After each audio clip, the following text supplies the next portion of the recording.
नमस्ते दोस्तों, भारत माता की जय। दोस्तों, आपका स्वागत है अपने चैनल हार्टलैंड में। दोस्तों, अपनी ज़िंदगी से एक बात बताऊंगा, एक अनुभव बताऊंगा। 2000 ईयर 2000 से 2005-6 तक मेरे पास मेरी लाइफ बहुत ही टफ टाइम से गुजर रही थी और पैसे वगैरह कुछ नहीं थे। और नॉर्मली हम ये समझते हैं कि जब पैसे ना हो तो लाइफ टफ होती है। तो मेरी थोड़ी, अब क्योंकि मैं इतना स्ट्रांग नहीं था अपने माइंड से, तो मैं भी यही सोचता था कि पैसे ना हो तो लाइफ टफ होती है। और है अब दुनिया एक ऐसे इस ऐसे राह पे चल गई है कि अब money is the most important thing. अब ज़िंदगी आपको आगे बढ़ने के लिए, बढ़ाने के लिए ये चाहिए होती है। बेशक आप चीज़ें सिंपल करें, सिंपल खाना खाएं, अपने जो फेस्टिवल हैं वो सिंपल तरीके से मनाएं, और वो अपने बच्चों की शादियां बहुत ही सिंपल ढंग से करें, या बिना मनी के भी हो जाएगा सब कुछ। लेकिन वो तब तक होगा जब, बिकॉज सम एक कुछ इवेंट ऐसे होते हैं जिसमें दो पार्टीज इन्वॉल्व होती हैं। तो वो दो पार्टी आप तो कर सकते हो, but second party has some demands. तो वो एक चीज़ है, और एक बैलेंस बना के दुनिया में चलना ही पड़ता है। और शायद हम जीवन में यही सीखते हैं कि how to balance all the things. तो ये एक चीज़ होती है। तो जितना भी किया जाए तो ये होता है। तो इसमें अब उस समय क्या हो गया कि मेरा बेटा एक स्कूल में पढ़ता था। तो अब इस दौरान मैंने बिजनेस किया। तो बिजनेस जब किया तो वो मेरा, मतलब I did very bad into that business, और मैंने अपने परिवार को भी एक मुश्किल में डाला और बुरे टाइम दिखाया, और मेरे पैसे चले गए। और मैं जहाँ रहता हूँ वहाँ मेरा सप्लाईज़ का बिजनेस था। तो उसमें बहुत सारे लोगों ने मेरे पैसे देने थे, बहुत सारे पैसे बहुत सारे लोगों ने देने थे। तो एंड में जब एक स्थिति आ गई, मेरे पास बुक्स तो थी जिनके ऊपर ये लिखा हुआ था कि फलाने, this person has to has this much of my money and this person has this much of my money. ये सारा अकाउंट मेरे पास था, एंड दे नो, वो भी जानते थे कि पैसे देने। बट अब मेरे पास गुड्स ख़त्म और मेरे पैसे आ नहीं रहे हैं, तो थिंग्स बिजनेस बंद हो गया। अब मेरा बेटा पढ़ता है एक स्कूल में, और उसकी क्वार्टरली फ़ीस होती है 4200, 4200 रुपीज़, 4200 रुपीज़। तो ये हुआ। तो अब एक क्वार्टर बीत गया, तो मेरे घर में अब मेरे को खुद भी भोजन करने के लिए या खाना खाने के लिए मेरे मेरे अपने परिवार को वो नहीं था। मतलब कितने, जो किचन में जो मैक्सिमम जो कंटेनर होते हैं दाल चावल आटे के, वो खाली हो गए थे, और कोई एक दाल बच गई थी और थोड़ा सा राइस, जो ये चीज़ें बची थी, आटा रोटी बनाने के लिए। और ये ज़्यादातर डब्बे हमारे खाली हो रहे थे। तो ऐसी स्थिति आ गई। तो मेरा बेटा जहाँ पे पढ़ता था, अब उसको, हाँ, लेकिन ये है कि अभी थोड़ा सा उधारी पे भी आने आने वाले थे हम, कि करियाने वाले से, जनरल स्टोर से उधार से ले लेते, तो वो ठीक है। मतलब भूखे तो नहीं मर जाते, लेकिन ये है कि ऐसी स्थिति आ गई थी कि अब कुछ करना बड़ा इम्पोर्टेंट था कि कुछ हो जाता। तो एक तो ये चीज़ जो मैंने पिछले अन्य स्टोरी, अब किसी और वीडियो में बताया होगा कि फिर 2006 में मुझे किस, मतलब उस समय एक मेरे को जॉब मिल गया, एंड फिर चीज़ें ठीक होती गई और आज तक ठीक हैं, और बहुत अच्छा रहा उसके बाद। तो लेकिन 2006 तक ये बुरा समय रहा। और उस दौरान मुझे, मेरा बेटा जिस स्कूल में पढ़ता था, तो वहाँ की मुझे 4200 रुपये फ़ीस देनी थी।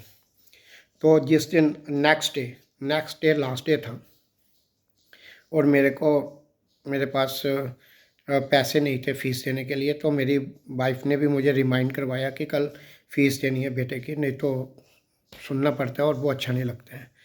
तो मेरे को ये नहीं है कि मेरे आगे पीछे जो जितने भी लोग हैं, जो मुझे जानते हैं या जिनको मैं जानता हूँ, मैं उनसे कितने भी पैसे मांग लूँ वो मुझे दे देते। बट पॉइंट है, मांगना नहीं है। तो ये एक अच्छी चीज़ थी, अच्छी आदत थी, जिसने बड़ी हेल्प की कि मांगना नहीं है यार, मांगना नहीं है, जो मर्जी हो जाए, मांगना नहीं है। तो दोस्तों, ये इस चीज़ के साथ ही मैं दिन भर घूमता रहा। और जम्मू और अपने जहाँ पे मैं रहता हूँ वहाँ पे जितने भी, जैसे मैंने पहले बताया, बहुत सारे लोगों ने बहुत सारे पैसे मेरे देने थे। और फिर मेरा बिजनेस भी बंद हो गया, मेरी दुकान भी बंद हो गई। और वहाँ पे मुझे लोग पंडित जी के नाम से जानते थे, और मुझे आगे पीछे भी बहुत सारे लोग थे जिन्होंने पैसे देने थे। तो मैं उस दिन पूरे दिन सुबह से लेकर शाम तक मैं गया सबके पास। मैं कहा मेरे पैसे दे दो यार, मेरे को बड़ी ज़रूरी है, मेरे को फ़ीस देनी है। तो मैंने कहा यार जितने भी हैं आप मुझे ना 4,200 ही दे दो। तो ये मैंने ये पूरे दिन किया, बट शाम को मैं जब आया तो मेरे को पैसे नहीं मिले। और मेरे को कई लोगों ने मुझे, मतलब एक एक एक का मुझे याद है, उसने मुझे मतलब इवन धक्का भी दे दिया। और मेरे को बहुत थोड़ा सा मेरे को आंखों में रोना भी आ गया, but I maintain to my strength. मैंने अपनी स्ट्रेंथ रखी और मैंने कहा यार ये तो अच्छा नहीं किया, चलो फिर भी मैंने कहा ठीक है मत दे यार, कोई बात नहीं, कोई बात नहीं लेने मुझे पैसे तेरे से। तो इस तरह से कहीं उसको मैंने बोला, मैंने कहा अब मैं कभी ज़िंदगी में आने नहीं वाला हूँ। बहुतों को मैंने ऐसे बोला मैं ज़िंदगी में तुमसे पैसे लेने नहीं आऊँगा, और let us see what happens then. और मुझे कभी ये जानने भी नहीं आना है कि आपको क्या हुआ। तो ये चीज़ें होने लग गई। तो फिर मैं रात को घर में आ गया और आई वॉज़ वेरी डिसअपॉइंटेड। तो मेरे को ये लगा कि अब मुझे मांगने पड़ेंगे। मांगने से मुझे कुछ भी मिल जाता है। मेरे फ्रेंड सर्कल या मेरे घर वाले, मेरे माँ प्यो मेरे पे जान देंगे। और उनको अगर घर भी बेच के मुझे 1 करोड़ भी देना उस दिन तो वो मुझे मिल जाता, पर मुझे मांगने नहीं है किसी से भी। ये मैंने अंदर अपने रिज़ॉल्व रखा। तो मैं गया, मैं आ गया घर में और आके मैं सो गया। बट मुझे नींद बड़ी लेट आई। और नॉर्मली मेरी एक रूटीन उस समय थी, क्योंकि जब आपके बुरे टाइम चल रहा होता है ना तो यू नॉक एवरी डोर। और जब एवरी डोर नॉक करने के बाद जब भी आपका नहीं काम बनता है तो देर एक डोर होता है जिसको आप नॉक करते हो। तो वहाँ पे वो एक टेंपल का डोर था। वो मैं उस समय, मेरी रूटीन बड़ी अच्छी थी, 4 साढ़े 4 5 बजे उठ के ये सारी चीज़ें करना। बट उस दिन मैं सोया रहा सुबह, बट सोया भी नहीं था, बट बिस्तर पे था। मतलब देखने वाले को यही लगता कि ये सोया हुआ होगा, बट मैं सोया नहीं था, माइंड चल रहा था। तो उसमें 7 8 बज गए। तो मेरा जो, जहाँ पे मैं रहता था वहाँ पे जो डोर था वो लोहे का था। तो उसको, अब लोहे का था तो किनारे से तो एंगल था, बीच में तो एक शीट ही थी लोहे की। उसको कोई नॉक करता तो बड़ी आवाज़ बहुत ज़्यादा आती। तो उसको नॉक हुआ, लगभग 8:30 पे एक नॉक हुआ। और उस दिन मुझे फ़ीस देने जाना है। उस दिन मुझे नॉक हो गया। नॉक हुआ तो मेरे को, जहाँ पे मैं सोया था वहाँ पे तेज़ आवाज़ आई नॉक की। तो मैंने कहा उठ के देखता हूँ। तो दूसरी बार तीसरी बार फिर नॉक हुआ। मैंने कहा वाइफ खोल देगी, पर उसने नहीं खोला। तो मैं देखने गया। जैसे ही मैंने डोर ओपन किया तो सामने एक लड़का खड़ा हुआ।